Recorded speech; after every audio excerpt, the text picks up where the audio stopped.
Order, order. Oliver Dowden to move the motion. Thank you. I beg to move that this House has considered E-petition 120702 relating to South Korea and the dog meat trade. May I begin, Mr. Chairman, by thanking you for chairing this very important debate. I'm introducing it on behalf of the Petitions Committee on which I sit. Now, this petition has attracted a huge amount of support. Over 100,000 people have signed the petition. But I know that the interest in this goes much wider than just the people who have signed this petition. Already articles, for example, in papers like the Daily Mirror have attracted a huge amount of interest and public reaction to it. So I know that there's a large amount of concern about this topic. Now, I must admit that before agreeing to introduce this on behalf of the Petitions Committee, I had relatively little knowledge of the dog meat trade. I know that we're all naturally repulsed by the idea of it, but actually I've been shocked and deeply concerned by some of the evidence that's been presented to me, and I would like to thank those organisations that have inputted that evidence, including the Humane Society International, the RSPCA, the World Protection for Dogs and Cats in the Meat Trade, and other charitable organisations and groups who've come into contact with me over it. Before turning to some of the specific concerns about this trade, though, I'd like to make a few general points. Having lived in East Asia for some time, I'm acutely aware that we do need to be sensitive to cultural differences around this topic. So first of all, I'd like to say that I know that South Korea has been picked out for this motion. I think that probably has more to do with the fact that the Winter Olympics are coming to South Korea in 2018. We should also be mindful that this practice isn't confined to South Korea. It's very prevalent in China, Vietnam, Thailand, and other countries. Yes, of course. I'm grateful to him for giving way. Does he agree with me that one of the problems one has in trying to persuade people not to eat dog meat is that many have a long-held view that it contains mythical health qualities and somehow that eating dog meat is better for you? And does he agree with me that it's sometimes very difficult to persuade people that their long-held beliefs are no more than a load of old codswallop? Oliver Dowden. I thank my honourable friend for that intervention. And indeed, he is absolutely right to highlight this long-held view about its properties. And actually, that goes to some of the barbaric methods of slaughter, which I will come on to later in my remarks. But actually, yes, of course, I give way. The fact that it's a cruel trade, everybody recognises that on all sides. But surely the main problem about it and why Korea is being highlighted is not simply because of the traditional means over there to choose to eat dog meat. It's the scale of it. Over 5 million animals are killed every year, and nearly 3 million of them are actually farmed on poppy farms for the explicit purpose of that. So it's not surprising that people have highlighted this particular country. No, I thank him for his intervention. I entirely accept the point about the scale in South Korea. The point I was merely making is that it is also prevalent in other countries. For example, there are specific fairs in relation to dog meat consumption in China. And indeed, on the points that both the honourable gentlemen have raised, it's important also to contextualise it in relation to those countries.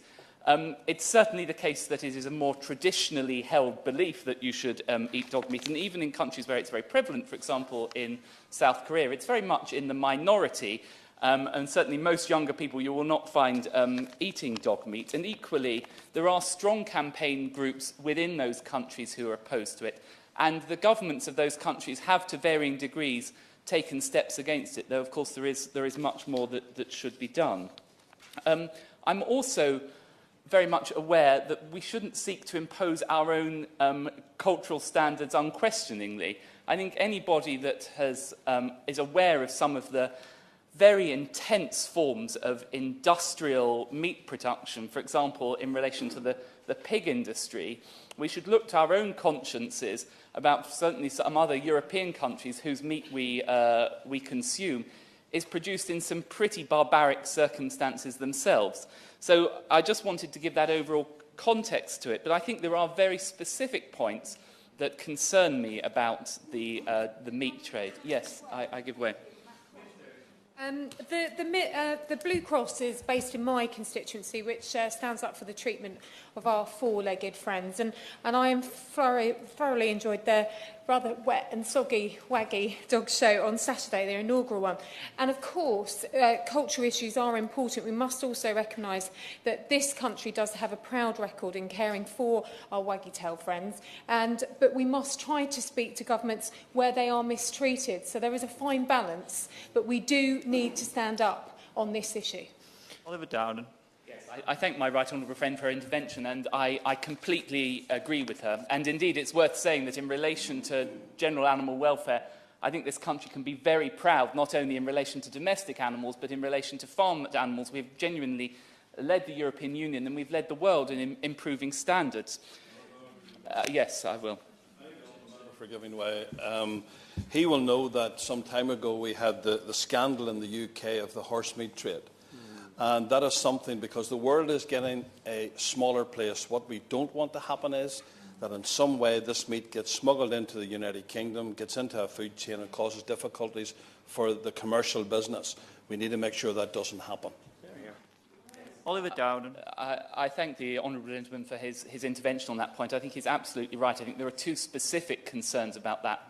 There's the sort of gaps in the supply chain that extend to the United Kingdom, both in terms of the meat coming into the United Kingdom, but, for example, and I'll come on to this again in a minute, for example, greyhounds from Ireland, there have been suggestions they may be raced in East Asia and then find themselves into the food chain that way. There is also the concern, just the general health concern about consumption of dog meat. And on that note, I think I will move on to the three specific concerns that I think that we should consider in this debate. The first is the welfare of those dogs as they're reared, because this is essentially a completely unregulated trade. These farms, if you can call them that, they're pretty horrific places. Dogs are usually kept in very small cages without any form of environmental enrichment, and in many cases on solid floors in which they can't even stand. And the evidence gathered by charities has regularly seen a huge range of injuries, including untreated eye infections, skin diseases, prolapsed bowels, painfully swollen feet. And of course, when animals have absolutely no form of stimulation, you get the problem of self-mutilation. So whether that's cage pacing, head tilting, all those features of poorly looked after animals. Allied to that is, once they've been reared, the method of slaughter. And as my honourable friend alluded to earlier, there is this really terribly misheld belief that somehow, if the animal, and again, this is not in relation to all dogs, but there is a lot of evidence of this, that if somehow the animal has a lot of adrenaline pumping through it at the time of slaughter, this somehow adds to the power of the meat, or somehow tenderises the meat before slaughter. And this has, in some cases, encouraged terribly barbaric methods of slaughter. Examples of this include hanging, beating, or indeed, in some cases, even boiling alive of these poor animals. Again, in this ridiculous belief that somehow it improves the quality. And I think surely anyone can agree that this is completely unacceptable. Yes, I give way to the honourable gentleman. And congratulate him on getting this debate. I'm sure it's in the articles last week, I think it was in the Daily Mirror, particularly in China, where animals were being treated very badly, but shoved in big pots, as it were, and boiling them alive. That's utterly cruel. Surely the government should be making representations on this as well. Yes, I completely agree, and that's exactly why I'm raising it in this debate, in the hope that the government minister listening will take note of that point and relay the strength of feeling in the United Kingdom, including, I know from readers of the Mirror, about the scale of these appalling practices. Yes, I will give way. Congratulate him on his speech. He's making an extremely powerful case and standing up for the petitioners extremely well. In relation to the horrific method of slaughter which he's beginning to outline, is there not any international veterinary evidence, or even from the vets in those own countries, which is standing up and speaking out against these myths that are being perpetuated, that if animals die a cruel death, somehow the meat is tastier or better for them. Yes, my honourable friend raises a Oliver very Dowden. important point. And I think, again, it goes back to what I was saying earlier. I don't think this is in any way being actively encouraged by the South Korean government or other governments, these methods of slaughter. And indeed, it goes contrary to all evidence. But the fact is, this is not sort of being conducted on an evidence base, as it were. It's being conducted on the basis of prejudices and long-standing traditions. And I think it's very difficult to counter those with an analytical approach. My second big concern around this is, Mr. Speaker, Mr. Chairman, this doesn't just extend to animals that are purposely bred for this. Not only are stray animals being brought into the supply chain, but also there is some considerable evidence that pet dogs and cats, which have been brought up for domestic purposes, are being stolen and find themselves again in the supply chain. We can all only imagine what would be the case with our own domestic animals if they found themselves in that state. And equally, again, there are suggestions, although I must say that the evidence is still being gathered on this, that, for example, in relation to the greyhound racing industry, when those greyhounds have passed their time in the United Kingdom or particularly in Ireland, they then go out to compete in East Asia. They fail a couple of races and then they're pushed off into the dog meat chain. Again, I think that is something that needs to be urgently investigated, both on the government side, but also in the countries where it's alleged to have happened. As I said, South Korea is taking some steps in relation to this, but it does remain a legally grey area. And without going into the detail of the legislative proposals in this area, I think there is more that can be done to bring greater clarity that this is not acceptable. The third point is in relation to human health concerns. We've already discussed the danger of it entering the general supply chain, something that I think the Department for Agriculture in this country should very much be aware of. But also, as I said, because this is an unregulated industry, there's no official guidelines, let alone oversight, to ensure that these meat products don't harm the health of consumers. This lack of evidence is very worrying, particularly when the conditions on many of these dog farms are exceedingly unsanitary. There's a real danger of high levels of antimicrobial resistance because of excessive use of antibiotics and drugs in relation to the dogs, often to counter the way in which they're kept. That's to say they're kept in very dense areas with high levels of stress and high levels of mortality rates. Equally, again, the manner of slaughter, because this is unregulated, there is a danger that, that disease enters the food chain in that fashion. So I think what I would be seeking from the government minister in his response is, first of all, an assurance that the United Kingdom government does take this seriously. It is something that's easy for us to dismiss as a problem in another country. I think as part of members of the international community, we should be highlighting this concern, and we should be encouraging the government to press the case with the South Korean government. I know that we have very good bilateral relations with the South Korean government, and indeed we have good bilateral relations with other countries such as the Philippines. So I think that in a spirit of constructive engagement with friends, allies and partners, we can reasonably raise these concerns and ask them to address them.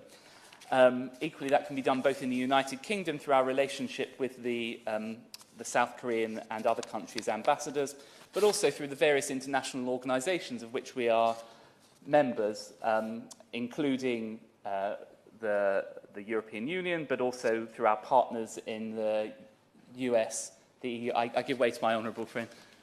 I ask the honourable gentleman to include China in that. Yes. Because highlight it in the Daily Mirror. Yes, forgive me, I was not seeking to make a particular political point about China, indeed any of Thailand and Vietnam, many of the other countries that I've mentioned. As I said, also through our strong relations with other countries, the United States, Canada, Australia, New Zealand, I think the United Kingdom has a role in highlighting this. As I say, it's not a question of being accusing of other countries. It's highlighting those concerns. And I also think that we can do a role domestically in the United Kingdom. And we have a tremendous body of expertise and opinion in the form of the Chief Veterinary Officer and his offices. I think that the United Kingdom could act as a lead advocate to build a global strategy in relation to this.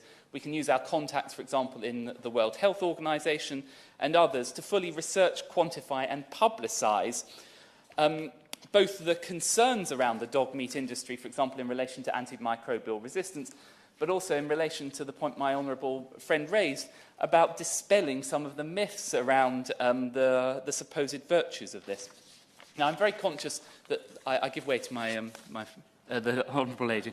I thank the member for giving way. Does he not agree that it's incredibly important that in this forthcoming period of negotiation around Brexit, that the UK should take a position in relation to animal welfare standards, not just for companion animals, but also in relation to livestock more generally in the UK, that we take a very, very firm position in relation to maintaining the highest standards possible in terms of the way that we in this country implement laws in relation to animal welfare, because otherwise the messages we're trying to send internationally will be totally undermined.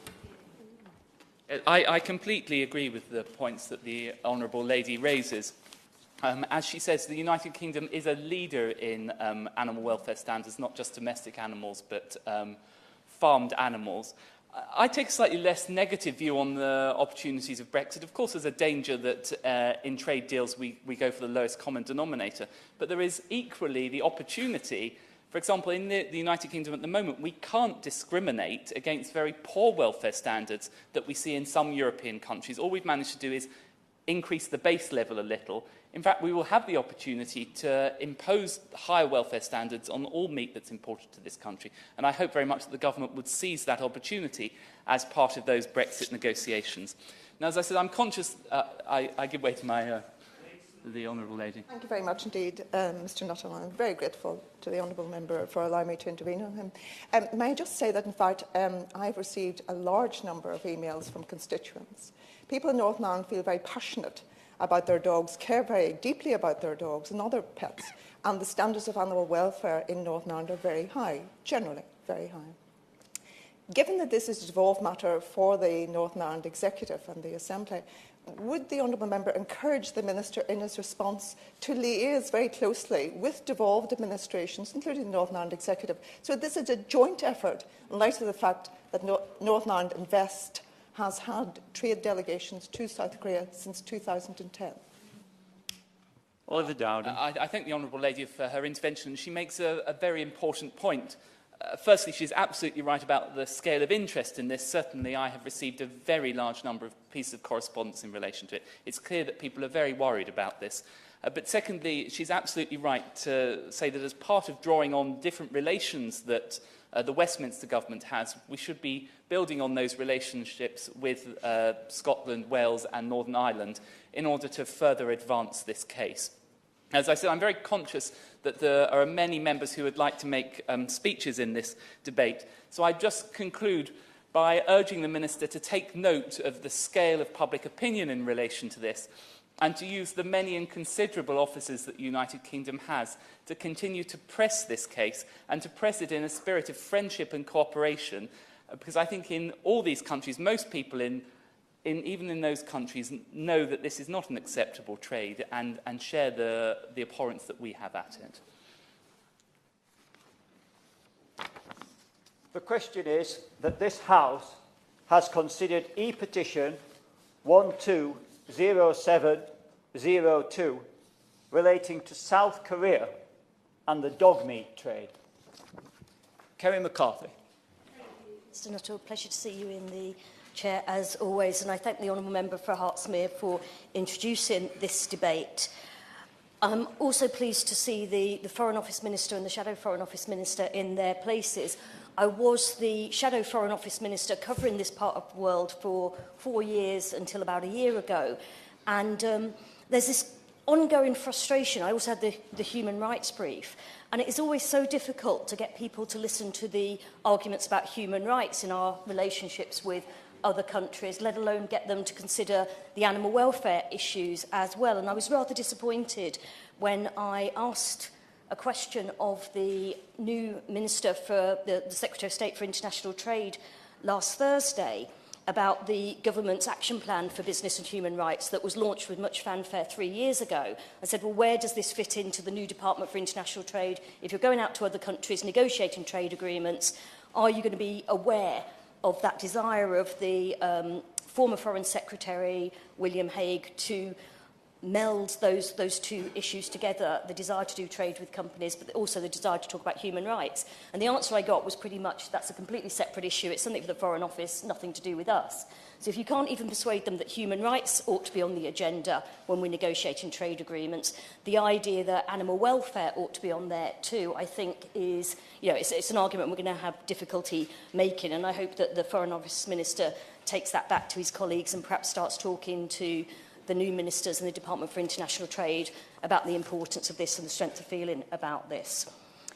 I did have the pleasure of visiting South Korea a few years ago with the Britain-Korea Forum for the Future. Every year some parliamentarians go out to Korea, well, every 2 years they do, and every other year people from the South Korean Parliament come over here.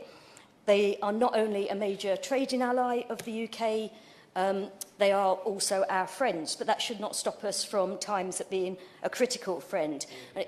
And it's interesting to note from the library briefing that the consumption of dog meat in South Korea did not become commonplace until the Korean War in the 1950s. And it's easy to forget just what an incredibly poor country South Korea was back then, lagging well behind its neighbour to the north. And of course now the situation has been reversed, and we hear reports that Kim Jong-un's people are on the verge of starvation, and obviously dreadful human rights situation there too. And it was one of the fascinating things about my visit to South Korea to see how the country had transformed itself from abject post-war poverty into an economic export-led powerhouse, albeit not always under the most democratic leadership. Seoul now presents as a very modern, high-tech city with its gleaming skyscrapers, excellent transport. But as we have heard, some of the old ways remain, including the dog meat trade. As members have said, I think the Honourable Member for Mansfield mentioned 5 million dogs being involved in this trade. I've seen figures to say that more than 2 million dogs are factory farmed in South Korea for human consumption. They're kept in terrible conditions, in tiny cages, exposed to extreme heat and cold, before being cruelly killed, often via electrocution. The two figures I referred to, one is the overall figure for the whole of the country, but you're right, there's 2.5 to 3 million factory farm puppies for the trade. And I thank the Honourable Member for that clarification. The fact that the petition so easily reached 100,000 signatures and the number of emails we have received from constituents reminds us that Britain is a nation of dog lovers, as we've seen in the public response to other campaigns, such as Pup Aid's campaign against puppy farms. And that also serves as a reminder that we are not ourselves above criticism, and there is much that we can do to improve animal welfare in this country too. The Minister, or certainly in the past, the DEFRA Minister has told me that the UK has the best record on animal welfare of any country in the world. And after our last exchange, she sent me some evidence in support of this. It's a moot point to say whether we are the best, but we are clearly better than most. Yet we still regularly see terrible footage of conditions in some slaughterhouses here and on factory farms, millions of birds shot in the name of sport, the cruelty of snares, which we discussed in the main chamber just before summer recess, and some truly appalling cases of ill treatment of pets. I'm pleased to have been asked by my honourable friend, the member for Redcar, to sponsor her 10-minute rule bill calling for tougher sentences for animal cruelty, following the dreadful case of the Frankish brothers in her constituency, who filmed themselves torturing their bulldog, throwing her down the stairs, stamping on her head, swinging her around and headbutting her. So we certainly shouldn't be too complacent or congratulate ourselves too much about conditions here in the UK. But today is about making the case against the dog meat trade in South Korea, which is the only country to intensively farm dogs for food. And as petitioners have told us, there is a good chance of making progress with the South Korean government on this issue, not least because the eyes of the world will be upon South Korea in the run-up to the Winter Olympics. It was interesting to read in the library brief the article by Jill Robinson, the founder and CEO of Animals Asia, which has long campaigned on these issues, on how, because the laws in South Korea are stronger than in countries such as China, there was actually less criminality in the dog meat trade, fewer dogs mysteriously disappearing from the streets. And I pay tribute to my honourable friend, the member for Stoke-on-Trent South, for the speech he made in last year's backbench business debate on the wider dog meat trade in countries such as China, in which he outlined in quite distressing detail the immense cruelty and suffering involved in the theft, transportation, caging and slaughter of millions of dogs each year, and of course the Yulin Dog Meat Festival, which is a particularly hideous example of that.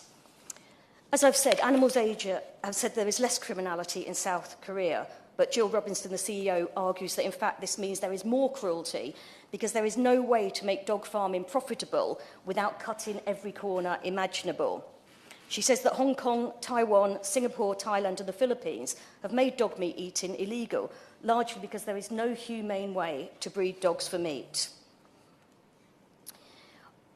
In last year's debate, my former colleague in the Shadow DEFRA team, the Honourable Member for Stockton North, I think it is, said that although the Korea Food and Drug Administration recognises all edible products as food other than drugs, Seoul has passed a regulation classifying dog meat as a repugnant food.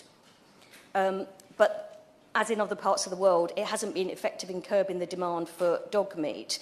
There is a law in place, the Animal Protection Amendment Act 2007, which prohibits some of the cruel methods used to slaughter the dogs, but that law is widely ignored, as we've already heard. And as we have also heard, according to charities involved in campaigning on this, many South Koreans believe that the more a dog suffers before it dies, the better the meat will taste, as adrenaline in the system makes the meat taste better. And dogs are therefore often subjected to cruelty before being slaughtered. So there's an issue of enforcement of the current law, as well as making the case for stronger laws and indeed trying to outlaw the dog trade altogether. It is encouraging to hear that cultural attitudes in South Korea are changing and that many more people are speaking out. There's always a danger being seen to preach to other countries where the cultural norms do not coincide with the practices in this country, and I do think it is best if change can be encouraged to come from within. Some might argue that we are guilty of sentimentality or double standards or hypocrisy in condemning the dog meat trade when so many other animals are killed for food every day around the world, many kept and killed in equally cruel conditions. Some of us are of the school of thought that says, why eat a cow or a pig if you wouldn't eat a dog or a cat? We saw this in the horse meat scandal, which has been mentioned, where consumers here were appalled to learn that they might be eating horse when they thought that they were eating beef or lamb. Although, of course, consumers absolutely have the right to know what they're eating and to choose whether that is an animal they wish to eat or not. But I make that point simply to... I think that there is an issue that we're here discussing the dog meat trade, and there are perhaps many other debates about slaughter conditions, transportation of animal conditions, and other practices around the world that perhaps we don't focus on quite so much. As I mentioned, that in last year's debate, there was also much discussion about the extent to which we should seek to impose our cultural norms on other countries. As the government said in its written response to this petition before us today, selling and eating dog meat is legal and culturally normal practice in South Korea, as it is in a number of other countries. And the government goes on to say that in the absence of international norms, laws or agreements covering the trade and consumption of cat and dog meat, the UK has no legal grounds to intervene or take trade measures across those countries. I accept that there are no legal grounds to intervene in terms of the actual practice of eating cats and dogs, but I would hope that today I and the Honourable Member for Hertsmere, and I'm sure many of the members that will follow, have made the case that there is certainly moral, ethical grounds to intervene against the immense cruelty that's involved in such trade.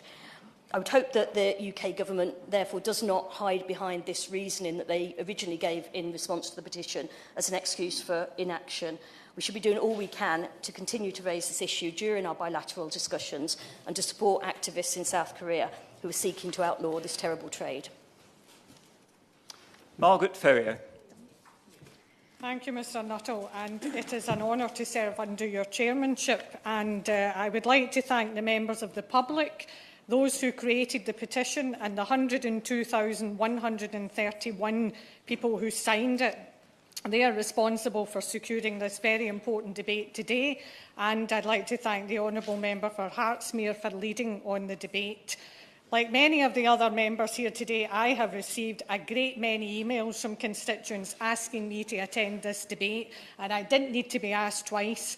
Animal welfare is something both they and I care deeply about.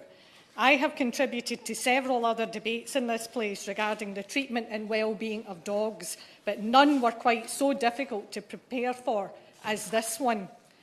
In spite of a conscious effort to look at the trade in an impartial light, aware of any cultural bias I might have, it was nonetheless very difficult to read about, look at photographs and watch videos on the subject.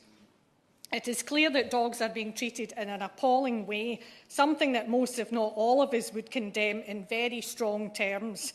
What I and other SNP members would encourage is a cautious and culturally sensitive approach to effect change in South Korea, an approach that would support animal rights groups in that country who are already working to bring an end to the dog meat trade.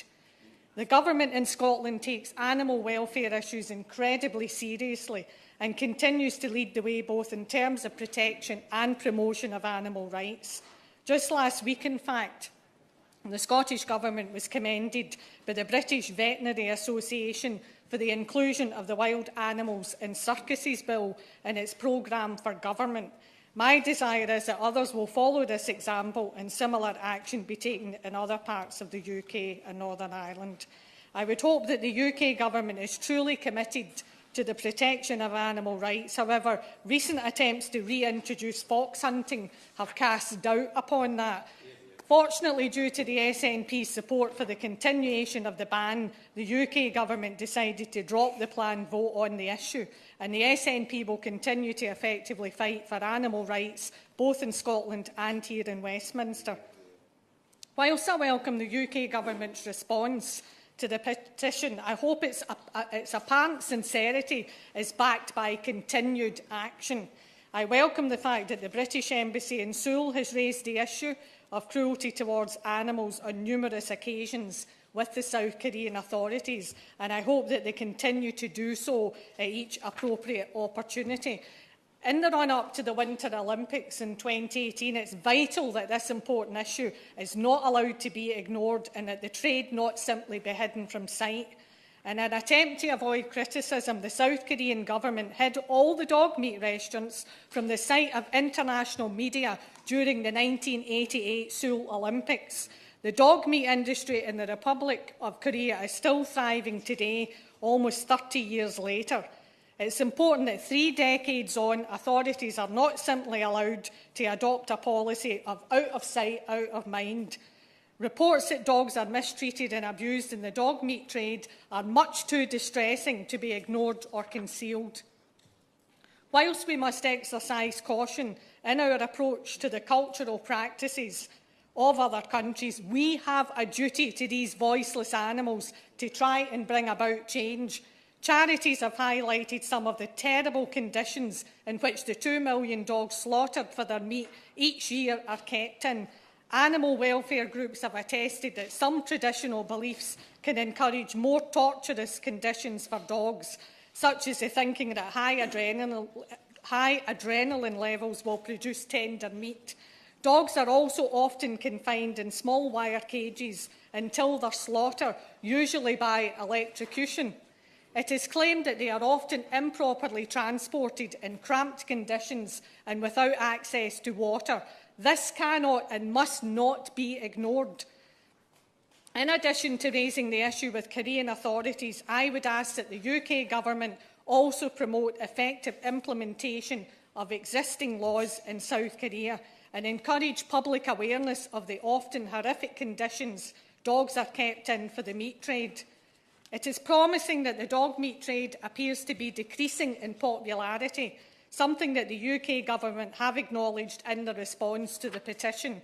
There is no doubt that this appears to partly be a generational issue, and attitudes are changing.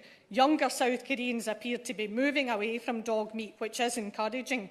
This fact, however, is not reason enough to ignore the ongoing problem and wait for it to disappear.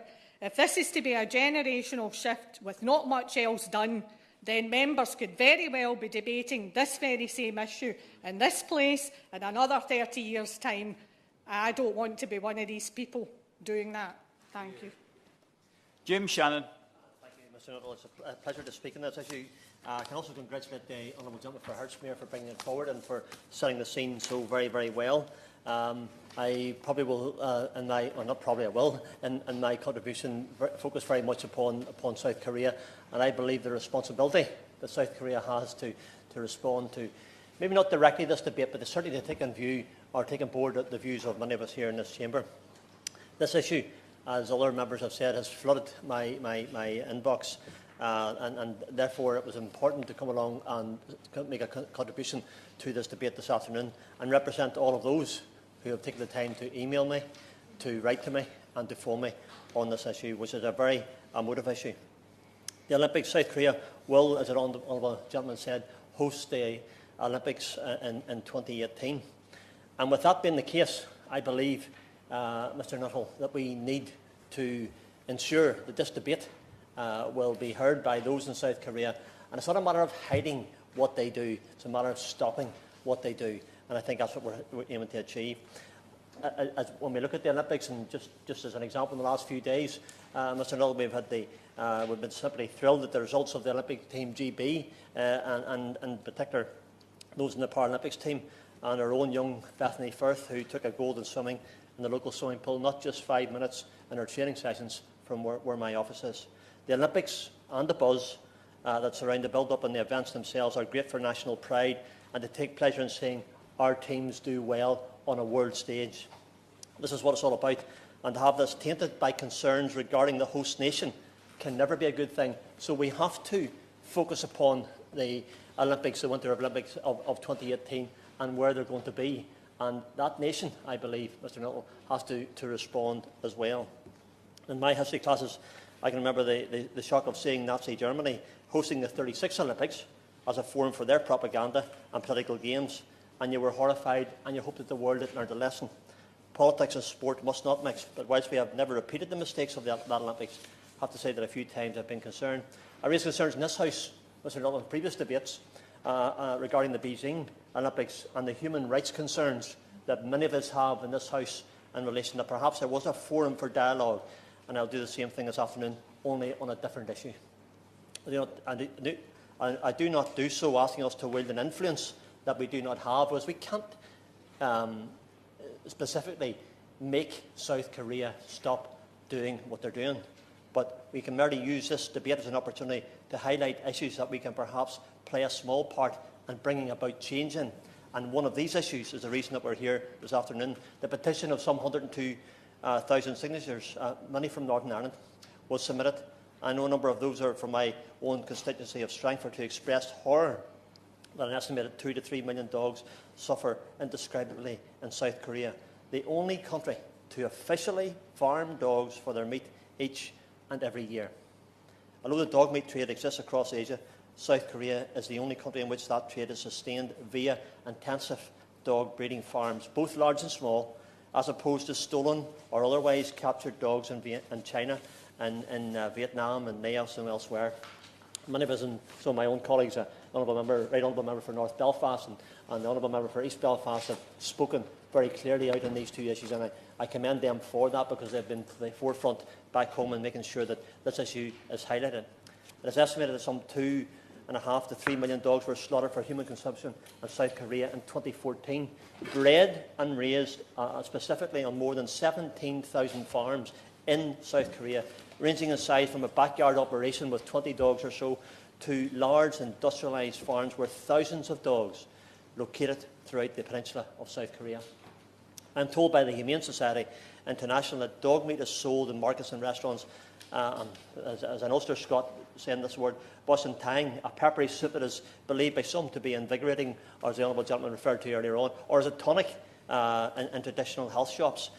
There seems to be a misconception that dog meat can do these things. No, it can't. And for those who believe in that, certainly aren't thinking logically about what happens. The industry is largely seasonal, with dog meat particularly popular during the summer months over the Bucknell days of July and August, when 70 to 80% of the dog meat is consumed even by those who never eat dog meat at any other time of the year. So there is a tradition, Mr Nuttall, in South Korea of consumption of dog meat at certain times of the year. Many farmers will have their dogs slaughtered just before Bucknell, when they will fetch the highest prices, meaning that the collective suffering of as many as 3 million dogs every year is focused mainly, but not exclusively, on supplying demand for a soup consumed in just 1 month of that year. And whilst the vast majority of Koreans do not routinely eat dog meat, and surveys show that it is least likely to be eaten by younger Koreans, the right of others to eat is still defended by a majority. Despite the growing opposition, the value of the dog meat industry was estimated at some £1.02 billion sterling in 2015, and it provides employment for some 32,000 farmers and people and restaurant workers. And HSI's strategic approach in South Korea takes on board this context and actively engages in partnerships with dog farmers in order to demonstrate that a negotiated state-sponsored phase-out of the industry is both feasible and desirable for both dogs and farmers. So there are some people in South Korea with ability and positions of power who are willing to see change.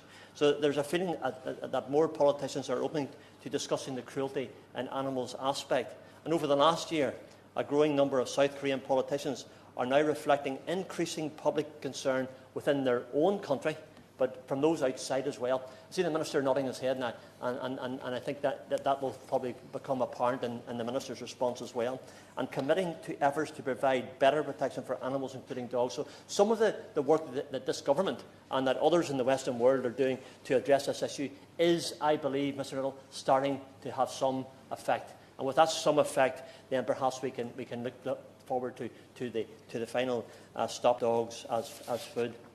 For example, membership of the Assembly Animal Welfare Forum in South Korea, which we have in APPGs here, formed voluntarily by Assembly members in South Korea, has risen from 31 members in 2016 to 51 in September.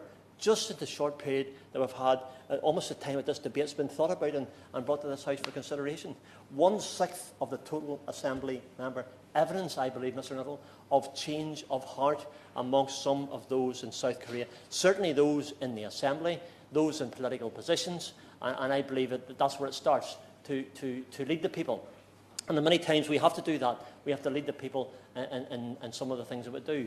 We have to give leadership when it comes to change that's going to be beneficial for everyone. And this party, the DUP, give leadership to Northern Ireland when it comes to moving forward from the political process.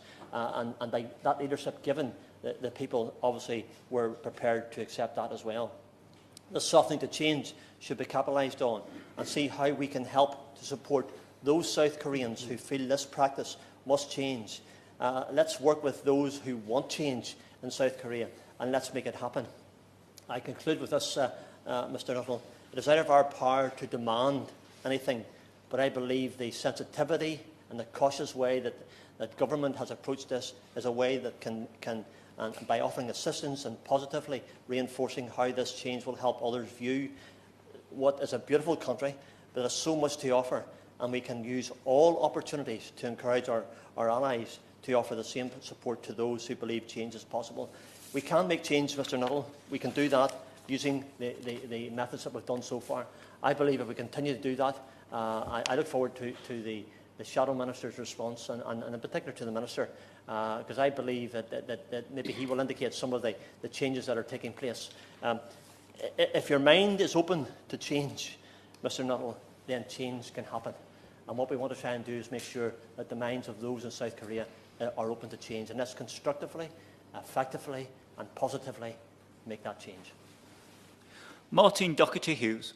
As always, it's a pleasure to serve under your chairship, Mr Nuttall, and I congratulate the Right Honourable Member for Hertsmere on securing this debate, which has generated considerable interest in my constituency, especially for my constituents who are rightly concerned in mistreatment of animals, not only here in the UK, but across the globe, and I'm grateful to my constituents for contacting me.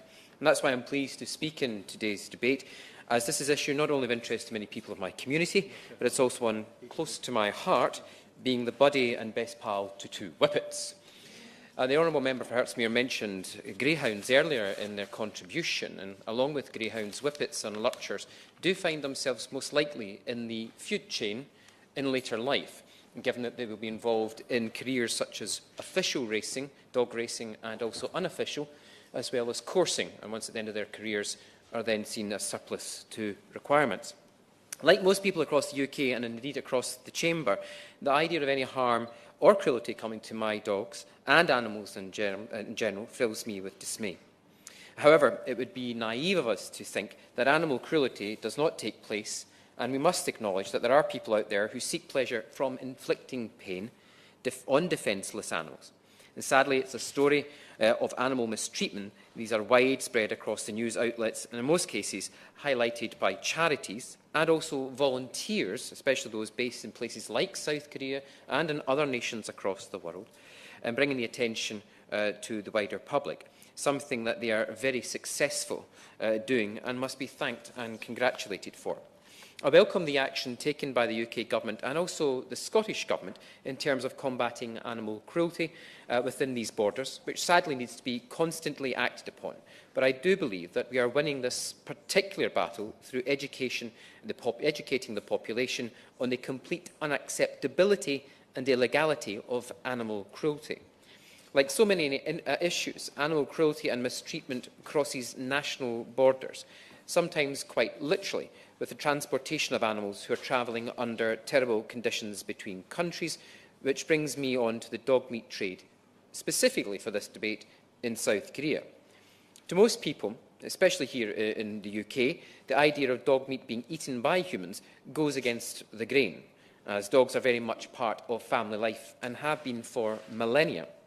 However, the practice of eating dog meat, though culturally acceptable in a number of countries across the world, and we must therefore be very cautious and sensitive when dealing with the matter, as many members have said, in order to achieve a positive outcome. Though I would caution that with a caveat, that it's worth stating that all cultures change and some proceed to evolve. While we seek not to force our cultural perceptions of eating dog meat on the people of South Korea and other nations, it has some potential to make matters worse and undo the important work that's been carried out by animal charities in South Korea. This work has led to the South Korean government introducing legislation and regulation in relation to the methods used by those involved in the dog meat trade in an attempt to counter the bad practices that are associated with it. And whilst the actions of the South Korean government, specifically in relation to this debate, are a step in the right direction, animal rights groups argue that the regulations have had very little impact in stopping the trade altogether. So there still lies ahead great challenges in bringing about a fulsome change. It must be noted, however, that the practice is becoming out of favour with, as already been stated, the younger generation.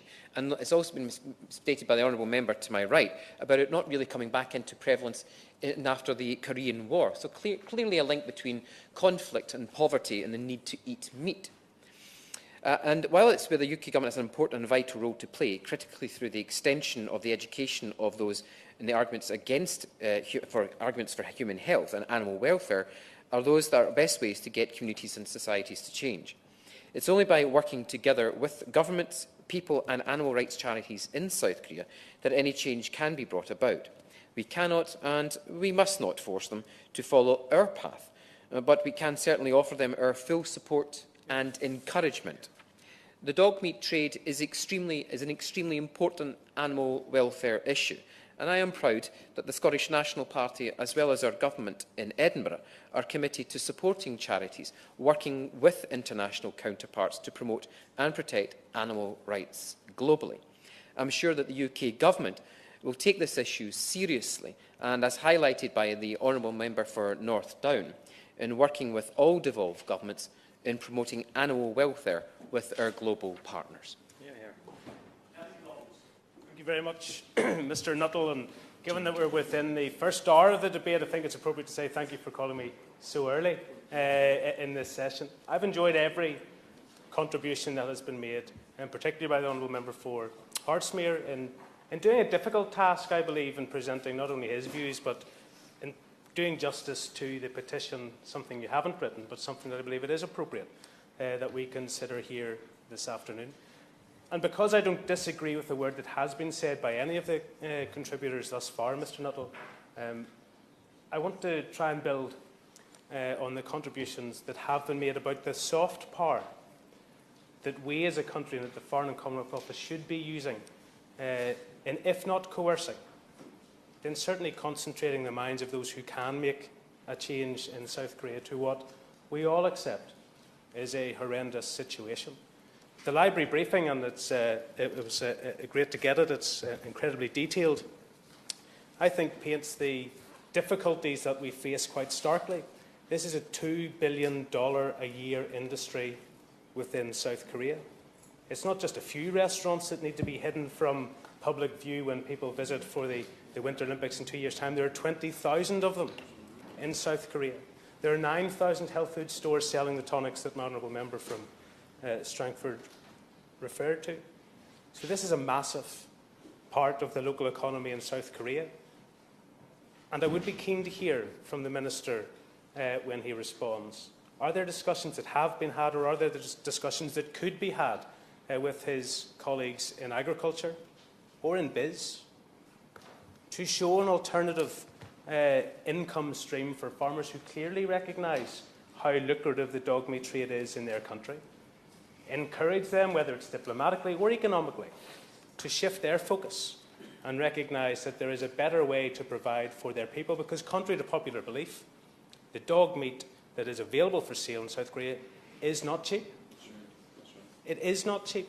So whilst it may have started off as a response to the impoverished conditions of the Korean War, it is not something that remains because people can't find alternative sources of food.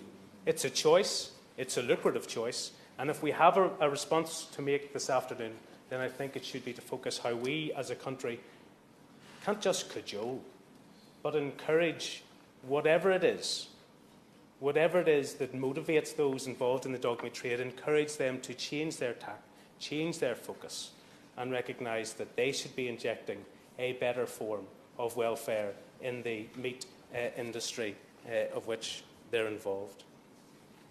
I think it's also appropriate, given that we don't have a business representative from government or an agriculture representative from government, that we should indeed recognise, Mr Nuttall, that the dog meat trade, whilst it is an important debate to be had today, that whilst 102,000 people have signed this petition nationally, so that we do consider it here today, the Foreign Office and South Korea have some bigger issues on their plates at the moment. When South Korea only a day ago was threatening to declare nuclear war with North Korea following a test-fired missile within the last week. I think it just shows you how difficult the situation is within that region of our world, how difficult the politics are within the region, and from a Foreign Office perspective, whilst I recognise the Minister is going to give us his commitment today that he's going to take the issue of dog meat seriously, I think it's incumbent upon us as representatives of this United Kingdom Parliament to recognise that actually some issues, whilst this is an important one, are more acute for South Korea, for North Korea, for the international world at large. And so whilst I know the Minister will give us a commitment of his tenacity on this issue, I think we need to recognise that this is but one of many that require a focus with South Korea. The Honourable Gentleman. Certainly. Very grateful to the Honourable Gentleman and for his very thoughtful speech, very important points that he's making, and also congratulate the Honourable Member for Hertsmere for initiating this debate. He mentioned soft power and ensuring that we continue to keep this matter before people's minds, despite the other very acute issues that are out there. We accept that there are very grave matters that South Korea and the UK government, other governments are dealing with. But isn't it important that we, as the Olympics come round every 4 years, you're talking a lot about the Olympics, that we just don't allow these issues to come round now and again, but we continue to raise them in a supportive and positive way through engagement with the South Korean government. So as parliamentarians, our duty is to continue to raise these matters with our own ministers and on the international bodies that we are represented on. I'm very grateful to my right honourable friend for that contribution. And it was the Honourable Lady for Bristol East that made reference to the Yulin Dogmeat Festival, something that's considered here in Westminster Hall, here within the main parliamentary chamber. But I was pleased to join her colleague, the Honourable Member for Stoke-on-Trent South. Whenever we presented a petition to the Chinese embassy in London, they didn't open the door, Mr Nuttall. But we will be back, I have no doubt, next year, because the point that my right honourable friend makes is incredibly important. We can't just focus on this because of the Winter Olympics. We can't just focus because there's an opportunity in the next 2 years to shine a spotlight on the dog meat industry in South Korea. It is our job to make sure that the focus does not wither. And so, building on some of the comments that have been made about some of the local issues that we face on this issue of animal cruelty and animal welfare, I think it is important to recognise from my own constituency's perspective, we don't have our sorrows to seek. Individuals convicted for dogfighting, individuals convicted for stealing domestic cats to train their dogs to be involved within the dogfighting industry.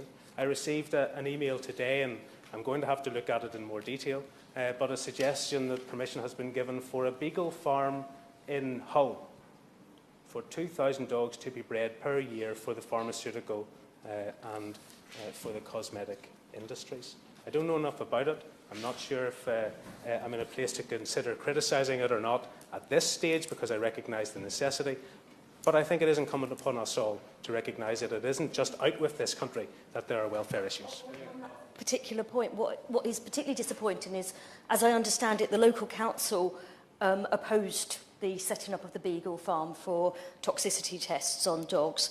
The former Secretary of State for Communities and Local Government also rejected it, and it was only when there was a change of incumbent in that post that it was allowed, and I think it's really disappointing that it has been allowed. I actually, the two leading lights of the campaign against it are Sir Stanley Johnson and Professor Michael Balls. Their sons have both been members in this place, so they're quite formidable campaigners on this, and I hope that we can eventually overturn it.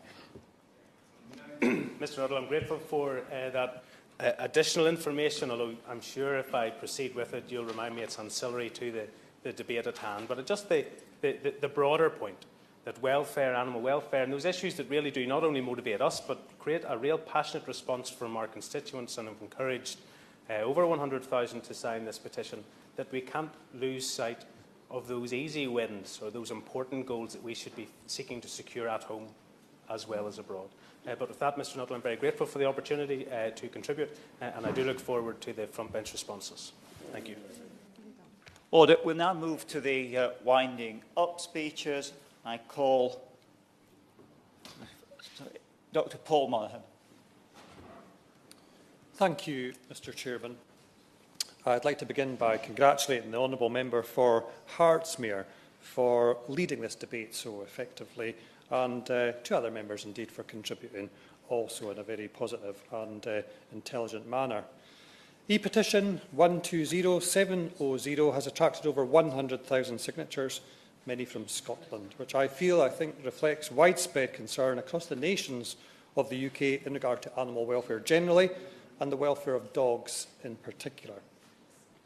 We've heard today alarming and upsetting reports of dogs being mistreated and abused in the dog meat trade. However, we must be cautious in our approach towards other countries' cultural practices and be sensitive in working to bring about change, as noted indeed by my honourable friend from Rutherglen and Hamilton West. This is particularly the case given the problems that exist within the UK in terms of the prevalence of animal crimes such as dog fighting. It's clearly important that we recognise our own weaknesses and respect the sovereignty of other nations. And again, I'm grateful to my honourable friend from Western Bartonshire for making that point so clearly, along with the honourable member for Belfast East. It is the case that many Asian countries have only relatively recently begun to consider dogs as pets, and so that animals are viewed very differently to the way they are viewed in the West. The reverse is also true, Mr. Chairman. Some Asian countries consider cattle and pigs in very sacred terms and view our slaughter and consumption of those species as completely unacceptable. I hope this highlights the extent to which we must be mindful of other nations' rights and cultural practices. And again, I think that was a point very well made by, the Honourable Member for Bristol East earlier.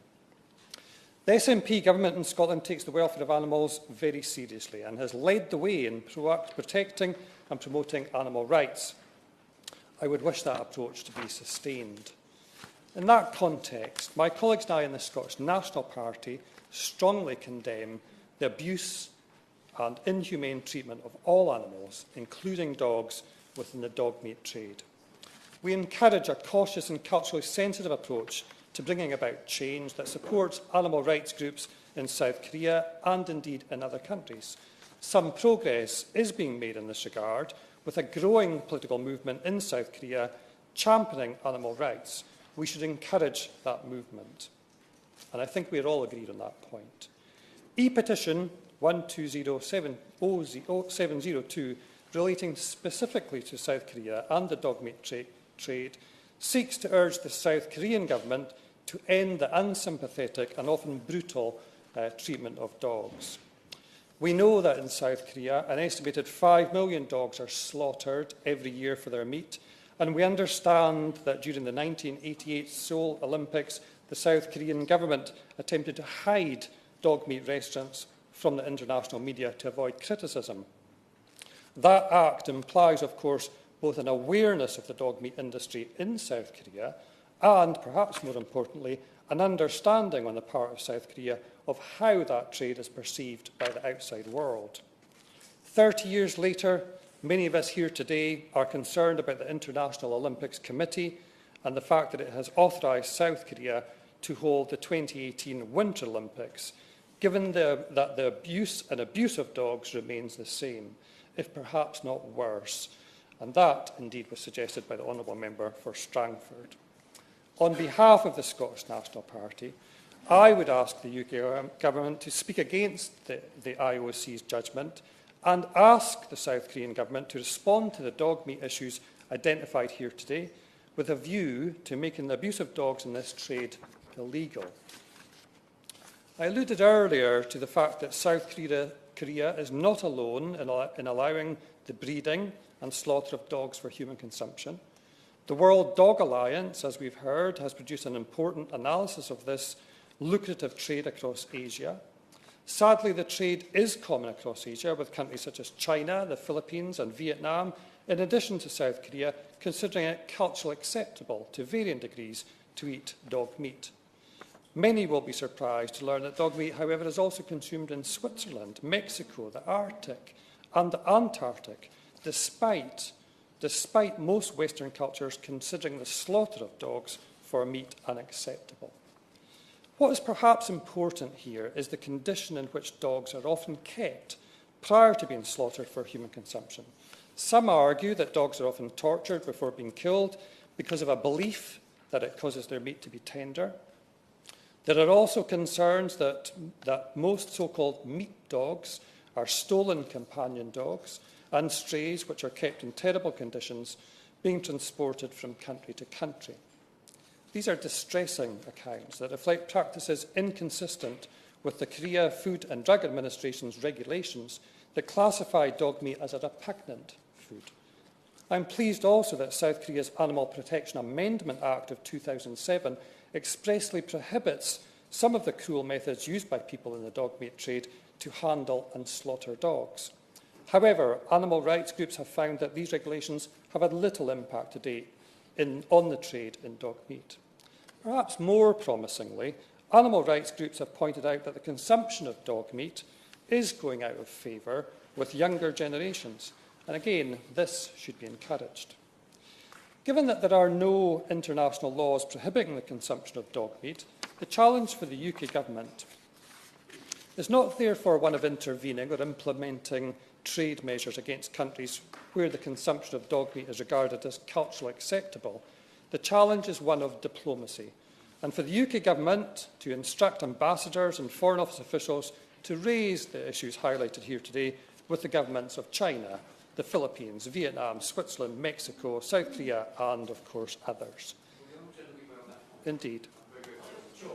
Giving way. Does the honourable gentleman agree with me that for those approaches to be successful, they've got to be handled extremely sensitively to avoid them being counterproductive? And if they are handled sensitively, that gives us the best chance of achieving the progress we want to see.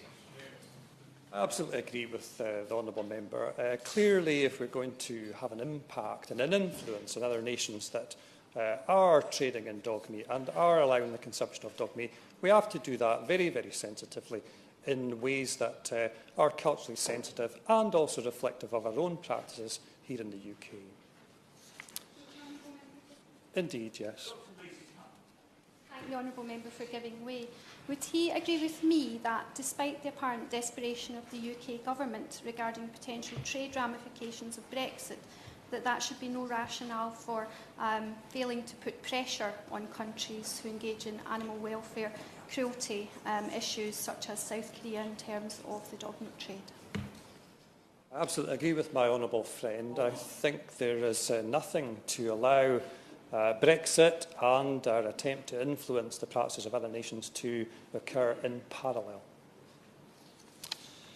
In doing all of that, Mr Chairman, the UK Government must reflect the interests and concerns of all those that have signed this petition and must advance those interests in a sensitive and supportive manner, as I've said, to bring about an end to the abuse of dogs farmed or stolen for human consumption. The UK Government should also provide diplomatic support for animal rights groups that are operational in South Korea and support their valuable work in taking action in a culturally sensitive and educational manner. In response to this petition, the UK Government has already stated, quote, "The British Embassy in Seoul has raised the issue of cruelty towards animals on numerous occasions with the South Korean authorities and explained that the UK public and parliamentarians would like to see Korean regulation that would bring the practice to an end. We will continue to seek further opportunities to raise the issue, in particular as we approach the Winter Olympics in 2018, and will monitor developments in the practice in the Republic of Korea. In the absence of international norms, laws or agreements governing the trade and consumption of meat, the Scottish National Party believes that it is necessary to work with governments around the world to build consensus on animal welfare standards and to phase out cruel and inhumane farming. The trend in South Korea is such that dog meat consumption seems likely to diminish and perhaps even end due to growing public awareness and recognition of both animal rights and the health risks associated with eating dog meat. Dogs, Mr Chairman, are known to be intelligent, trusting, empathetic and possess a range of senses of such acuity that we've only just begun to identify and fully understand. Dogs are one of the few animals capable of following a human's gaze, and this implies awareness of other. These attributes arguably differentiate dogs from other animals, and certainly other animals that are normally farmed. We ask the Government to take affirmative action to listen and hasten an end to the consumption of dog meat in South Korea. The Scottish National Party will support that diplomatic mission. Pleasure to serve under your chairmanship. Mr Nuttall, there have been a number of excellent contributions today, and as ever with many of these Westminster Hall debates, a great deal of consensus across the chamber. And it's quite evident that with over 100,000 individuals signing the petition in relation to animal cruelty and dogs in particular in South Korea, this has sparked a lot of interest amongst our constituents. And so it's very pleasing to be able to speak in the debate on behalf of the Labour opposition and also to challenge the Minister to do all he can to put this on the record, both personally and also through his officers within the Foreign Office. We've had a number of excellent contributions, not least the member for Hertsmere, who set us off, particularly underlining the fact that the 2018 Winter Olympics does indeed give us a good opportunity to talk about this. and to talk about, in particular, our constituents' concerns around the cruelty of the animal trade. We know that there are a number of persisting concerns about the use of dogs for meat, particularly in the way that many of these dogs are kept in terrible conditions, including a system similar to that of battery chickens, in which dogs are tightly confined in metal cages and subjected to long periods in the hot sun of the Korean summers and freezing cold of the winters without the ability to move freely around. The issue of the way in which dogs are bred, of course, remains an issue here in the UK as well, but is, of course, far greater concern in South Korea, given that there is less government regulation. We've read in many of our briefings about issues such as deformities, fertility and inherited health conditions. They're rightly of great concern to leading charities and our constituents and campaigners on this issue. We've even heard tragic incidences of dogs being fed on other dogs, which have come to light through the briefings. And I would be interested to know whether the Minister has raised these issues with Minister Yung Bayung-se. I do believe that part of tackling the issue must go beyond pressuring for legislative reforms, and we've heard this afternoon about some of the cultural changes, and they're very welcome indeed. The fact that many of the older generation are partaking less in the tradition of eating this particular product, and that younger people are tending to have chicken soup rather than dog stew, which I think is probably a positive culinary development. I'm very pleased to hear that the Minister and his officers will be prepared to tackle some of the cultural norms. We mustn't be afraid of tackling those, because I know that the practice of having a pet is now becoming very common in Asia as well, and that is, I think, leading to more of an understanding, perhaps, of the inappropriateness of how many of these poor pet animals are being treated. I want to very briefly draw on some highlights of our debate. I was very interested to hear the reflections of the member for Belfast East, very aware following the last week that there are indeed massive political issues going on in the Korean Peninsula. It would be remiss of us not just to mention that and put that on record here in today's debate. And so I have every sympathy for the Minister in organising his priorities when he next meets with Korean colleagues and his opposite number. In relation to the UK's position, the member for Sheffield Hillsborough has made a very salient point around the European Union and our own regulation, and hoping that our own regulation will not go backwards. And indeed, the member for our spokesperson for the SNP also mentioned the fact that we have a wealth of experience in the UK because of our traditions, because of our relationship with the European Union, and we hope that we won't go backwards in that regard in the coming post-Brexit confusion that we seem to be in, but that indeed we will continue to hold those standards as high as we possibly can. I particularly wanted to point out as well the member for Rutherglen and her comment on the fox hunting. This is something which I'm sure South Korean campaigners feel strongly about, and they are quite right to raise those issues in relation to some of our practices in our rural parts as well, in our countryside. The member for Bristol East has spoken very eloquently, not just today, but in a number of former debates on the question of the best practice around animal husbandry, and she has a great track record on animal welfare, as well, of course, on human rights, but in particular her interest and love for that area. And she was quite right to mention that perhaps in the golden era of the Lord Hague, when human rights and those sorts of issues were higher up the agenda, I think we did enjoy more sense of a peace of mind that these issues were being raised at the highest level. And she's quite right to hark back to those days. There is a feeling that there is a somewhat different approach, not just to human rights, but also to animal welfare when the Foreign Office meets now with its counterparts abroad. But I would be very happy to be disabused of that notion later if the Minister so chooses to have that debate. She's quite right to mention that other parts of Asia have outlawed dog meat, for example, Singapore and other countries, and I wonder whether the Minister might comment on that later on as well. Not just the cultural change, but also the change that may be happening in the region.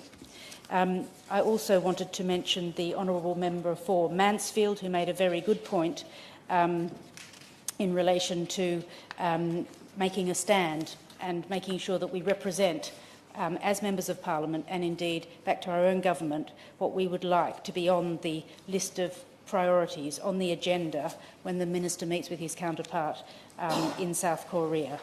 I am coming to the end of my speech, but I've seen that an honourable friend has just entered. I don't know whether he wants to make a brief intervention, but just to say that we do have a number of members who are very keen to make the debate today, but that there was, of course. Very grateful, this late, very welcome opportunity to make, to support the points that she's making and to join all of those who want the maximum pressure exerted to stop these appalling practices. Thank you, Mr Nuttall. We're all very aware that there is a very high-profile debate going on about grammar schools right now, which is perhaps why we don't have as many members in Westminster Hall, but that we nevertheless have representation from every party, which is great. Of course. Thank you very much indeed, and thank you, Mr Nuttall. I'm very grateful for the Honourable Member for allowing me to intervene, since she did invite interventions.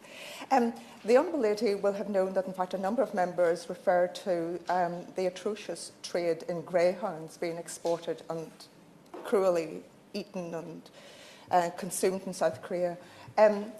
Given the greyhounds are very, very intelligent animals, and they have a very high haemoglobin count and are one of the few dogs that can actually give another dog a blood transfusion.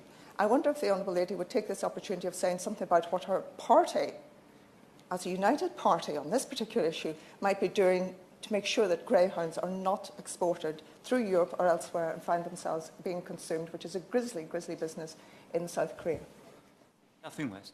Thank you, Mr Nuttall. If I could once more just raise the track record that my honourable friend for Bristol East has in this regard, who's raised this on a number of occasions and has sort of been a champion for animal welfare and in relation to the greyhound issue in particular. And certainly that's something which I think we could raise with the government again, and something which we could perhaps even seek a further debate here on in order to raise that and to make sure that we're giving every assurance to campaigners that we have got that at the top of our agenda on animal welfare.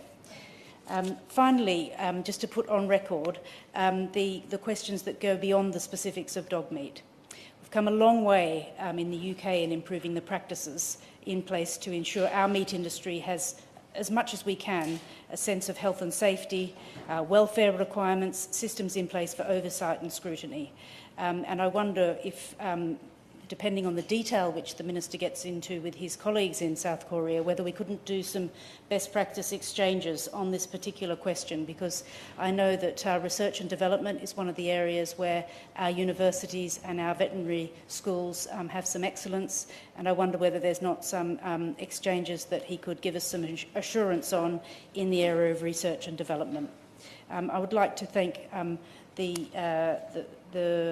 chair of our debate today, and also mention that I hope we can continue to see progress, particularly in the timing of the Minister's interventions with his opposite number, given that you do, as these big events come up in 2018, you do have more and more opportunities to develop the relationship with those countries which are hosting large sporting events, and you can try a number of different approaches together with your officers, together with your PPSs and all those other ministers who get to perhaps pop into South Korea and make representations on a number of different issues. Thank you, sir. Minister Alok Sharma. Mr Nuttall, it is an absolute pleasure to serve under your chairmanship in this incredibly important debate. And I want to start by congratulating my honourable friend, the member for Hertsmere, for accepting this petition and securing this debate. And I would like to thank the Petitions Committee for their work. But, Mr Nuttall, I would like to start by declaring an interest. My family and I adore dogs, and my right honourable friend, the member for Witney, demonstrated his love for cats, specifically Larry, the number 10 cat, by producing photographic evidence. Mr Nuttall, if right honourable and all members will indulge me, and I'd also like to offer some photographic evidence. This is Ollie, my 5-year-old golden retriever, and I know it's often said that dogs and owners end up resembling each other. Order. I'm sure the Minister is keen to show that off, but it is out of order not to. Well, I do apologise. The point I was going to make is that a different view perhaps from the gallery. The point I was going to make, Mr Nuttall, is that I have introduced an element of levity, and I apologise to the Chair if that wasn't warranted. But the reason I've done that is to make the point that people in this country, Britons, we have a special relationship with dogs. And like the millions of dog owners across our great nation, my wife and daughters, and I regard our dog as a treasured member of our family. And I'm absolutely certain that all honourable members who are present today for this debate who have dogs feel exactly the same way about their canine friends. The Westminster Dog of the Year competition is a wonderful innovation and allows individual parliamentarians to showcase not just their best friend, but to highlight to the world at large that those who make the laws of Britain care deeply about the welfare of animals. Now, the very idea of eating dog meat or allowing any form of cruelty to be visited on dogs, and indeed any other animal, are an absolute anathema to all of us. And it is very clear that the British public feels strongly about the dog meat trade in South Korea and more widely. See, more than 100,000 people signed the petition we are debating today. And we've had some really excellent contributions today, Mr Nuttall, from honourable members during this debate, highlighting both their own as well as their constituents' heartfelt concerns. Of course, we had the excellent opening contribution from the member for Hertsmere, who wants to know what specifically the UK government was doing in relation to this in terms of a dialogue with South Korea, and I will come on to that. Absolutely fantastic speech from the member for Bristol East, and she was keen to make the point that the UK government shouldn't somehow hide behind the fact that it is legal in some countries to eat dog meat, and pressed me to ask, to question what it is that we are doing as a government. The honourable member for Rotherglen and Hamilton West talked about what support the UK government may be providing for local charities in some of these jurisdictions, and also raised the point about Winter Olympics. In fact, a number of honourable colleagues raised that issue, and I will, of course, come on to them. The member for Strangford talked about local charities. He talked about the work that South Korean politicians themselves may be doing on this issue. And again, I will address that in my remarks. The member for West Dunbartonshire talked about the fact that culture evolves. He's absolutely right. Culture does evolve in these countries. And I want to talk about, in my remarks, about how that culture is evolving and coming round to our way of thinking when it comes to issues such as dogs and animal welfare. The member for Belfast East made a really important point about the use of soft power. We have a very good relationship with the South Korean government and many other governments in that part of the world, and of course we should be using that relationship. And we, of course, had the member for Caithness, Sutherland and Easter Ross talking about the fact that we need to take a sensitive approach when we have these discussions. This is about persuasion, after all. And the member for Hornsey Wood Green, the Shadow Minister, wanted to know again about the Winter Olympics. She echoed the points raised by the member for Bristol East about how the Foreign Office is working with other departments in highlighting issues relating to animal welfare, but also human rights. And a very interesting point, I think, about best practice exchanges when it comes to the meat industry. Well, I hope, Mr Nuttall, to cover all of these points, indeed certainly many of them, and clearly if I don't manage to cover them all, I'd be very happy to have a further discussion with honourable members and, of course, write to them with any substantive issues that they wish to raise. Yes, of course. And I thank Mr Chairman, huge apologies for being late. I would have put in to speak in this debate, but I couldn't get here on the grounds of many other people who didn't speak. But I very much wanted to say something as co-chair of the All-Party Animal Welfare Group, Minister. And two very quick points. One was that given we have such a high reputation across the world for our animal welfare, I would urge the Minister to use those levers and to work on the countries where dog meat is still on the menu, to work with pet owners there on animal welfare standards and to get them to form their own strong lobbies against their governments. And the second point, which I'm sure has already been raised, is the rabies issue, the strong connection with dog meat handling and the high incidence of rabies, to press on health grounds that it's really not a good practice and to go about it that way. Thank you, Mr. Chairman. My honourable friend makes some really excellent points, and I will cover them, but she's absolutely right. We need to be highlighting the health issues, the negative health issues connected with eating dog meat, and of course also encouraging those in many of these jurisdictions who are working hard to change attitudes and to change culture. And I will talk about what is happening in a very positive way in some of these countries, particularly in South Korea.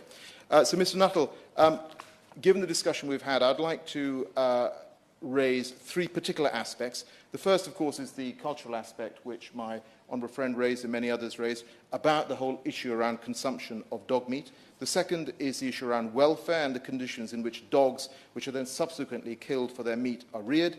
And specifically, what are we, as the British government, doing to influence change? And thirdly, as my honourable friend just pointed out, what are the potential health risks of eating dog meat? And, of course, also the enormous amount of work that the UK government is leading on the antimicrobial resistance issue. As honourable members have noted, eating dog meat has been part of the culture of certain countries, some going back hundreds of years, some have pointed out slightly more recent. But I have to say, however much we may find this distressing, we need to recognise there are cultural differences around the globe. And we need to respect that in some countries, the sale and consumption of dog meat is legal. Now, dogs are not internationally protected species, and there are no international norms, laws or agreements covering the trade and consumption of dog meat.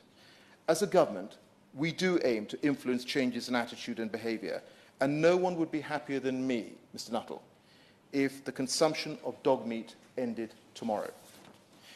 But I have to say that dictating to people in South Korea or indeed anywhere else that they should not eat dog meat would be akin to another country telling us we should not eat beef or pork.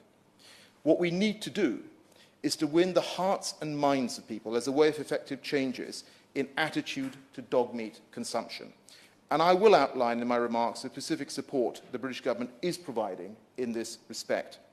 Now, it is encouraging that in countries where dog meat is consumed, and a number of honourable members alluded to this, there are already signs that the culture and tradition is beginning to fade amongst the younger generation and also the emerging middle classes who view dogs as pets and companions rather than a food source. In a recent survey, 60% of under 30-year-olds in South Korea said they regarded dogs as pets, and I think we would all expect this trend to continue. And in May this year, 300,000 Koreans signed a petition calling on their government to improve the Animal Welfare Act. And this was a petition that was started by the Korean Animal Welfare Association. It garnered 300,000 signatures in a matter of 5 days. And this was on the back of Korean TV broadcasting a programme called Animal Farm, which highlighted abuses in puppy farms in the country. And I do think, Mr. Nuttall, we should take heart from these trends and celebrate that many people in countries with a history of dog meat consumption share British attitudes towards dogs. But whilst we need to be culturally sensitive, it is right that we speak up very loudly on animal welfare matters. The UK government takes seriously all reports of animal cruelty wherever they may be taking place, whether in Britain or indeed elsewhere. And we are committed to raising standards of animal welfare and to phasing out cruel and humane practices both in the UK and overseas. Now, of course, honourable members have noted some of the cruel practices that dogs reared for meat are subjected to, and members have pointed out that in recent days a number of national newspapers have highlighted very graphically some of the awful suffering and pain which dogs are subjected to in captivity and also as they are killed. I have to say, Mr. Nuttall, I was absolutely shocked at these images. And there can be absolutely no excuse for barbarity against animals wherever it takes place. As I said, the British government is at the forefront of efforts to protect the welfare of animals, In Britain, all owners and keepers must provide for the welfare needs of their animals. Failure to do so is an offence. And at this point, I would like to acknowledge the important work done by organisations such as the International Fund for Animal Welfare and, of course, the Royal Society for the Prevention of Cruelty to Animals, the work that they're doing to improve standards of animal welfare both in the UK and in other countries. More widely, on protecting wildlife, the United Kingdom hosted the first high-level conference on the illegal wildlife trade in 2014, in which more than 40 countries participated. Mr Nuttall, the last time that the dog meat trade was debated was in this House in November 2015.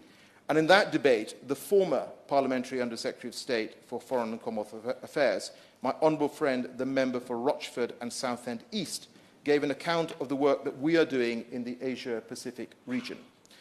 Since the petition being debated today relates primarily to South Korea, I will outline our work on this issue specifically in that country. Though, of course, we are working with a range of countries as the government set out last year. Of course. I apologise for not being here for the earlier part of the debate. But he mentions the debate a year ago, which I was here for. Little progress does seem to have been made since that time. But there is a change in the view amongst some politicians in Korea and elsewhere. I wonder if he would say what the government is specifically doing to work with those progressive forces, I can put it that way, on this very serious issue. I thank the honourable member for his intervention. I will, of course, come on to talk about what we are doing and what I personally have done in terms of a dialogue with representatives of the South Korean government. But I think we have to acknowledge there has been some change. I talked about the changes in South Korea itself, the fact that people in that country are recognising there is a need for change. And I think we need to give credit where it's due. With respect, I would say that progress is being made. It may not be fast enough for all of us in this room, but progress is being made. And as I said, I will come on to talk about what I specifically am doing and the government is doing in terms of the dialogue with the South Korean government. But before I explain what action we are taking specifically on the dog meat trade, I'd like to outline our broader bilateral relationship with South Korea, which a number of members touched upon. The state visit by President Park in 2013 and our annual Foreign Secretary level strategic dialogue are testament to the strength of our growing strategic partnership. Our bilateral discussions range widely, from the situation in North Korea to security in the wider region, climate change and terrorism. And a number of members, including the Shadow Minister, alluded to the situation in North Korea. I just want to confirm to honourable members that this afternoon I summoned the North Korean ambassador to the Foreign Office and explained to him in very strong terms that the British government does not believe what the North Koreans are doing when it comes to nuclear tests is acceptable. But of course, when it comes to South Korea, we share similar views on many of these international issues, and our voting record in the UN General Assembly and the Human Rights Council are closely aligned. We supported and welcomed South Korea's decision to deploy personnel to the UK-led effort to tackle Ebola in Sierra Leone. It was the only non-Western country to do so, and that South Korea chose to partner with the UK is further evidence of our strong partnership. And we welcome increasing bilateral trade and investment ties between our two nations. And I have to say, Mr. Nuttall, Mr. Wilson, it is the strength of our bilateral relationship and our growing friendship which allows us the space to speak frankly on so many matters, including the dog meat trade. Indeed, this afternoon, ahead of this debate, I spoke to the South Korean ambassador, Ambassador Wong, about this subject, explained the strength of feeling here in the UK.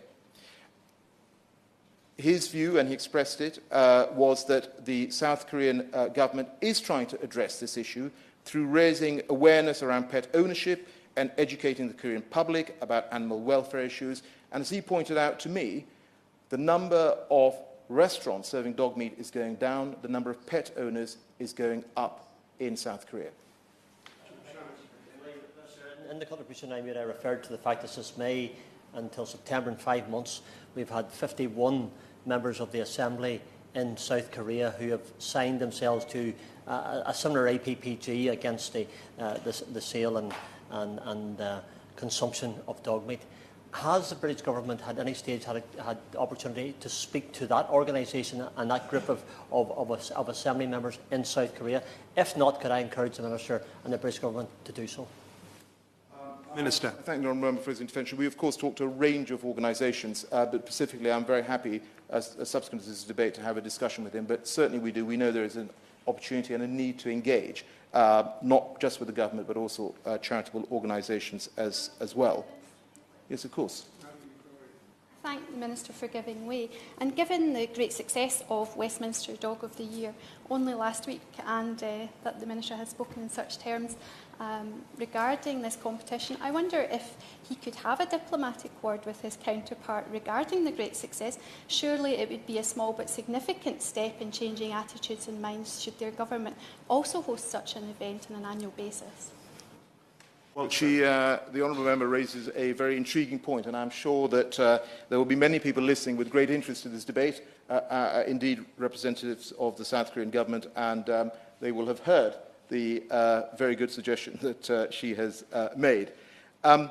Just returning to what has been going on in South Korea, and there's a comment that I think was made by a number of members in terms of the work by South Korean politicians themselves. It was reported in July 2016 that in response to media coverage, the South Korean Agriculture Ministry had launched an investigation into serious abuses at the country's puppy farms and thousands of other places where dogs are raised for their meat. And a meeting was held at the South Korean National Assembly in August to discuss revision of the Animal Protection Act, and an amendment, I understand, may be tabled sometime in the autumn. So what else, Mr Wilson, is the UK government doing in terms of tackling the scourge of appalling welfare conditions experienced by many dogs? We do face limitations, as the Honourable Member noted. The consumption of dog meat in South Korea and a number of other countries is not illegal, and dogs are not an internationally protected species. And of course, the UK has no jurisdiction to take action in countries where this practice is legal. But I do agree that whilst we have no legal jurisdiction, we can and do still work hard to make our views known to the South Korean government and to press for change. Our ambassador in Seoul has raised the issue of animal welfare and the dog meat trade in particular with the South Korean authorities on several occasions. He has stressed the desire in the UK to see the practice brought to an end, and our reputation as a nation of animal lovers means we can make a strong case for dogs as pets rather than as food. We raise with South Korea our concerns about the conditions in which dogs in the dog meat trade are kept, and of course we are also working with charities operating in South Korea, both to encourage improvement of the conditions and also to encourage dog farmers to seek other sources of income. And I think this was, of course, a point made by the member for Belfast East. The UK charity Change for Animals Foundation offers dog farmers alternative avenues for income, buys their animals and sends them to rescue centres around the globe. Farmers who take part in the scheme sign a legally binding contract preventing them from rearing dogs in the future. And in April this year, Mr Wilson, officials from our embassy in Seoul visited a dog farm with this charity. The farmer had over 250 dogs. He agreed to sell them to the charity and start a scrap metal business instead, using the cages left over from the farm. Other previous dog meat traders have switched to other pursuits, including beekeeping. And of course, we will continue to support the work of this charity in the future. We had a discussion, Mr Wilson, about health risks. And of course, whilst we want to see an end to the eating of dog meat and the dog meat trade itself, until this happens, we want to encourage the South Korean government to improve regulation in the industry. And the Shadow Minister, of course, alluded to this point as well. But not just on animal welfare grounds, but also because of the risks to human health associated with antimicrobial resistance as a result of antibiotics used in livestock farming entering the food chain. Now, it has been reported, Mr Wilson, that the use of antibiotics in the dog meat trade is widespread in South Korea. Whilst the World Health Organization recognizes the use of antibiotics in livestock farming is a concern, there is currently no research available on the impact of AMR caused by the use of antibiotics in the dog meat trade. The UK is an international leader on tackling AMR and is committed to full implementation of the 2015 Global Action Plan. And we will be hosting an AMR event in New York at the UN General Assembly later on this month, and we have invited South Korea to take part. And a number of members talked about changes in attitude in other countries in Southeast Asia. And when we talk about the health risks of eating dog meat, it's worth noting, Mr. Wilson, that the Philippines outlawed in 2013 the consumption and sale of dog meat in an attempt to prevent the spread of rabies. Mr. Wilson, members raised a number of other points, and if I may just go on to just highlight a number of these. A number of members talked about the Olympics that are coming up, the Winter Olympics in Pyeongchang in 2018. I do believe that high-profile global events such as Olympic Games can be a catalyst for positive change. And of course, the South Korean government will be aware that the high profile of the Winter Games could cast a spotlight on issues such as the dog meat trade. And of course, we will continue a dialogue with them on this issue. Members also raised an issue around human rights. The member for Bristol East raised the issue around human rights, and I just want to make it clear that we regularly raise human rights issues with relevant countries where we have concerns. I have done so myself in the past 2 months as a minister, and in terms of working with the Department of International Trade, they are indeed in the same building as us now, and we have a very regular dialogue, but I will, of course, take on board the points that she has made. In terms of working with the devolved administrations, of course, we will continue to work with the devolved administrations to ensure that all governments in the UK do as much as possible to promote animal welfare standards in the UK, and of course with international partners. There was a point raised about pedigree racing dogs. Can I just make the point, Mr. Wilson, that the Animal Reception Centre at Heathrow plays an incredibly important role in enforcing the regulations protecting animal welfare during transport. And in May, they prevented greyhounds from Ireland being transported to China as the cages did not meet the requirements designed to protect the welfare of animals during transport on the planes. The cages were deemed to be too small. So we do take action where we see the need.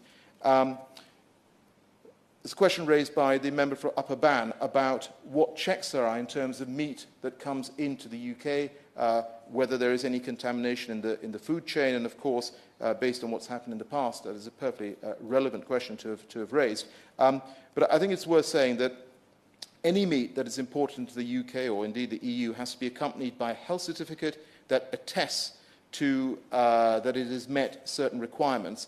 And the UK has strict procedures in place to prevent meat such as dog meat from entering the food chain. We had a discussion around politicians who talked about. Yes, I think there was a further point that was raised about work of the Humane Society and whether the government is interacting with the Humane Society International. I can confirm that DEFRA are funding a Humane Society International project in Vietnam to the UK government's Illegal Wildlife Trade Challenge Fund. The UK, of course, is not working directly with HSI on the particular issue that we are discussing today. Mr. Wilson, this has been an incredibly important, wide-ranging debate in which members have raised some incredibly important points. And I'm absolutely sure that people outside this House watching this will most certainly have understood the strength of feeling, both in terms of members of Parliament, but of course, many others who are here as well. And I just want to assure the House that whilst the practice may not be illegal in terms of the dog meat trade and dog meat eating, there is nothing to stop us raising our concerns about it with the South Korean government, or indeed other governments. We've done so in the past, and we will continue to do so. More widely, the UK remains committed to its global leadership role in helping to tackle illegal wildlife trade. We will continue to work to raise standards of animal welfare across the world and to end animal cruelty wherever it prevails. Mr. Wilson, governments and peoples around the world do listen to the views which are expressed in this British Parliament. And I'm absolutely certain that this debate and the heartfelt contribution of all honourable members present today will be another significant milestone on the road to helping to improve the welfare of dogs and ultimately to the ending in the dog meat trade itself. Call on Oliver Dowden to wind up for 2 or 3 minutes. Thank you, Mr Wilson, and thank you for assuming the chair in succession to Mr Nuttall. I think all honourable members will agree that it's been a very good debate this afternoon, and I really think the passion of the contributions that we have seen from honourable members reflects the passion of the contributions that we've received, all of us, from our constituents, and I hope that those people that have written to us feel satisfied that this debate has properly been heard in the chamber, in the Westminster Hall chamber. And may I thank the Minister for his response as well, his particularly visible demonstration of his love of animals. I think the Minister dealt very comprehensively with all the points that were raised, but I would echo the points made by many honourable members, particularly those who have been engaged with this campaign for a very long period of time, that actions speak louder than words, and we look forward to the Minister taking forward the suggestions that have been made in this chamber. And I think perhaps it's appropriate to reflect at the end in that famous Gandhi quotation that the greatness of a nation can be judged by the way a country treats its animals, and I hope we could end on that moment. The question is that this House has considered E-petition 120,702 relating to South Korea and the dog meat trade. As many as that of the opinion say aye, of the country no. I think the ayes have it. The ayes have it. Order, order.